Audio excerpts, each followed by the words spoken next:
আগের ওপর ভরসা করে জীবন কাটিয়ে দেয়। রাহুলকে তিনি প্রথম দেখেছিলেন স্কুলে।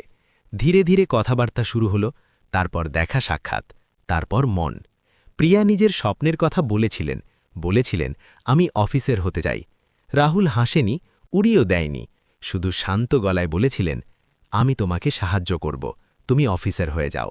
এই কথাটাই প্রিয়ার কাছে সবচেয়ে আলাদা লেগেছিল। না সন্দেহ, না বাধা, শুধু অগাধ বিশ্বাস। ধীরে ধীরে ভালোবাসা হলো এবং তারপর বিয়ে। বিয়ের পর জীবন কষ্টের ছিল, তবু অপূর্ব সুন্দর। প্রিয়া রাতের পর রাত পড়াশোনা করতেন, রাহুল পাশে বসে থাকতেন, কখনো জল এনে দিতেন, কখনো বই সাজিয়ে দিতেন।